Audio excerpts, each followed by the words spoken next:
食べることも感じることも旅の味になる。ここはコモングラウンド。青いコンテナが並ぶ映えの場所。ちょっとおしゃれな写真撮ってみた。今日は大好きなマッコリから。器もマッコリもキンキンに冷えて、これより美味しく飲めるところ出会ったことない。おつまみやタッパルの揚げ。実はちょっと苦手だけど今日は挑戦。お待ちかねのメイン。あまりに美味しくて2度目の訪問。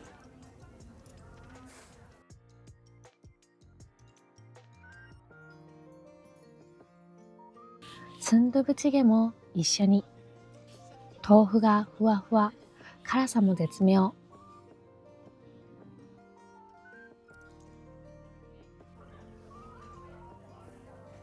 噛むたびに柔らかく溶けていく。美味しいって言葉しか出てこない。心がふわっと満たされる。締めは麺麺、氷たっぷりで焼き肉の後は反則レベル。少し酔いを覚ますためにハンガンへ。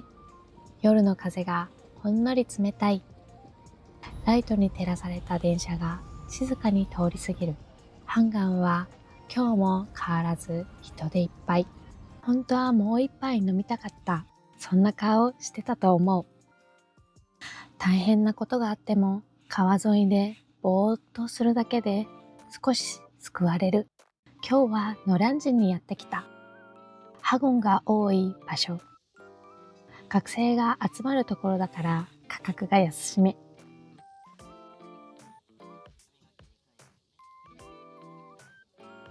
焼けてきた焼けてきた。これ私が切ってみました。実は焼肉屋さんで働いたことあるからハサミの扱いには自信あり。このソースほんの少し不思議な味。何が入ってるんだろう。やっぱり肉にはチャミする。一口でパクリ。幸せが口いっぱいに広がる。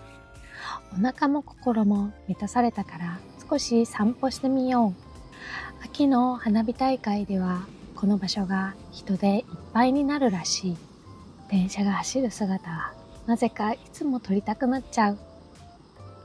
あ、ネクスジ二次プロジェクトの男性バージョングループ。こういうとこで見るとテンション上がる。今夜は前のアルバイト先の方たちとご飯。私のわがままを聞いてくださって大好きなコプチャンを。煙のないお上品なコプチャン。香ばしい匂いがたまらない。いやー、美味しそう。箸が止まらない。ちょっとお肉が続いたからそろそろお腹も一休み。バスに揺られて本殿へ向かおう。ハンガーを走る端からの風景。たまらなく好き。本殿に到着。相変わらずエネルギーで溢れてる街。若さが漂う空気。私もまだその中にいたいな。本では安くて可愛い服がいっぱい。つい寄り道しちゃう。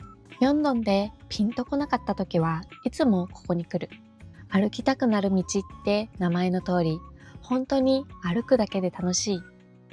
雑貨と洋服が並ぶ通り、見るだけでワクワクが止まらない。甘いものが恋しくてクレープ屋さんにふらりと寄り道。抹茶ブリュレ、幸せ。少し歩いて見覚えのある景色。ここどこかわかる人はきっとドラマ好き。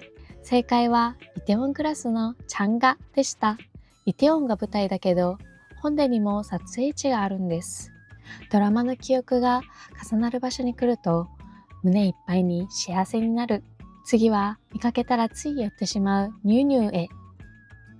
どの色も絶妙で同じトーンの形違いが並んでる。センスがすごい。チョコ色のアイテム、可愛すぎて息止まる。インドア派の私は雑貨に弱い。部屋を飾る想像だけで楽しい。このマット、部屋に敷いたらちょっと自慢したくなるやつ。今日は好みの色味じゃなかったけど、それもまた一期一会。キュートな鏡が可愛い。しかも3500も。得すぎる。密に引き寄せられた蜂のごとく買うところでしたが、我慢我慢。今日の予算を思い出して深呼吸してお店を後にしました。少しだけ本で人気らしいお店に寄ってみる。ニュージーンズが着てそうな服がずらり。トレンドって感じ。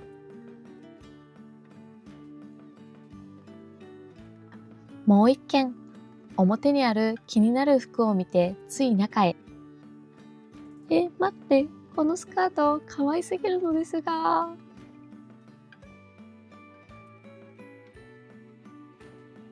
さて、夜ご飯でも食べに行こうかな。あ、奥に見えるバッグの棚が気になって足が止まる。上から下までバッグがずらり。色も形も多彩で見てるだけで楽しい。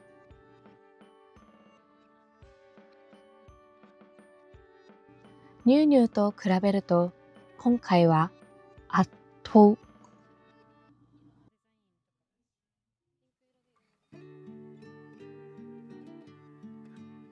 この屋台美味しいみたい。今日は見るだけ。そしてこのトップキ屋さんは有名人も来るんだって。芸能人が来るときはカーテンを閉めるんだとか。疲れてちょっと休憩。そういえば韓国でたまごっちが人気って最近知った。ようやく夜ご飯。今日はあまり酔いたくないからビールで乾杯。セリと野菜をたっぷり焼くスタイル。いい香り。うわ、ここのケランチン見た目からふわっふわ。鉄板の丸い形。なんか本格的でワクワクする。お肉を焼いてさっきのお野菜真ん中に置いたら完成。卵、ニンニク、サムジャンと一緒にパクリ。むっとすることあったけど全部吹っ飛んだ。今日はトンミョという場所にやってきました。おじいちゃんおばあちゃんの本でって言われてる場所。掘り出し物とかお買い得が大好きだからワクワクする。いろんなものが溢れてるけど今日は服を見に行ってみよう。一番最初に見た時は本当にびっくりした光景。ビニールシートの上に服がどっさり。3枚で5000ウォンらしい。あとここで売ってるマッコリが大好き。1カップ1500ウォン。トーストは1000ウォン。具は少ないけど軽く食べるのにはちょうどいい。トンミョってなぜか満足感が高い。楽しかった。このまた来たい感じが癖になる。さて、今はトンデムン川。次の目的地へ向かう。どうしても食べたいものがあってナンデムンへ移動。ちなみにこれはトンデムン。バスの案内聞くと韓国もっと感じませんか？ GDP が見えてきました。私はかっこいいねって終わってたけど、友人の彼がすげーって感動してて、建築のメガネをかけてみるときっと違う世界が見えるんだろうなと思ったり。なんか視線を感じる。街の中で堂々と寝転ぶって少し憧れる。皆さんおなじみのミョンドンまでやってきました。やっぱりここのダイソーは品揃えがすごい。ナンデムンに到着しました。飲食店以外は5時ぐらいには閉まり始めるようです。どうしても行きたい店がここだったんですが、人気になりすぎて品切れ。気を取り直してもう一つの人気なところに YouTuber カオル TV さんや韓国の1000万人もっぱんの方が来てるっていう人気店。一人でも来やすくて、カルグクス、ビビンパ、ナンミョンでなんと9000ウォン。まずはカルグクス。太めの麺がもっちもち。これはハマる。どんどん食べたくなる食感。量もかなりちょうどいい。そしてビビンパも一緒にやってきた。いやー、カルグクスと合う。かなりさっぱりめで食べやすかった。最後は냉면。かなり甘めな方で日本人が好きそうな味だ。デザートみたいな感覚で食べました。スジェビを頼むとビビンバがつかないって、不思議。麺よりさらに小麦粉感好きな方にとてもおすすめです。ごちそうさまでした。帰り道に近くでエッグタルトを買ってみた。ふわとろ、優しい甘さ、おいしい。かっこいい。なんでもライトアップされる姿が物語の門みたい。せっかくなので少し周りを歩いてみます。ちなみにですが、残念ながらこのなんでもは数年前に酔っ払って放火した方がいたらしく、改めて建てられたものだそうです。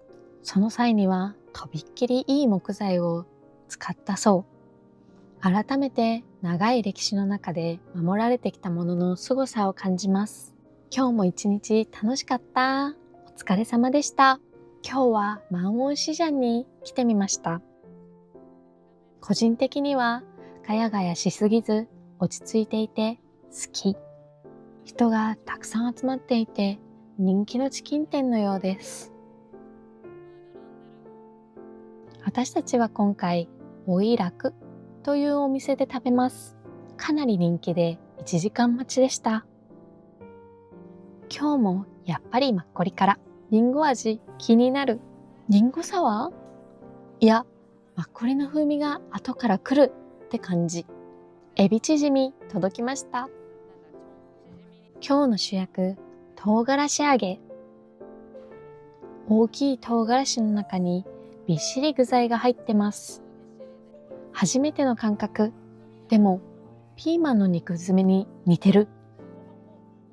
大量のネギと一緒に食べると最高に美味しい。サックサク。この感覚がたまらない。唐辛子のかすかな辛みがあるからか、口の中がそんなに油っぽさがすぐには来ない。変わり種のソジュ発見。韓国らしい辛いソジュ。マンゴーの香りにピリッとした刺激。不思議な余韻。いろいろなお酒揃えてあったので、お酒好きの方、ぜひ。お持ち帰りもゲット。ソウル、おやすみ。今日は用事があってカンナム付近に来ました。なんだかですが、高級な空気な気がします。また撮影地に来ちゃいました。さて、何のドラマでしょうか？正解はウヨンウ弁護士。しかも見た人ならかなり印象深いこのシーン、ズンチャッチャ、ズンチャッチャはずっと忘れられない。こうやって撮影地に来て思う存分までこのシーンを本当に見て浸るのがドラマオタクの楽しみ。入れるか不安だったから遠目で楽しみました。幸せ。またこれで明日も頑張れる。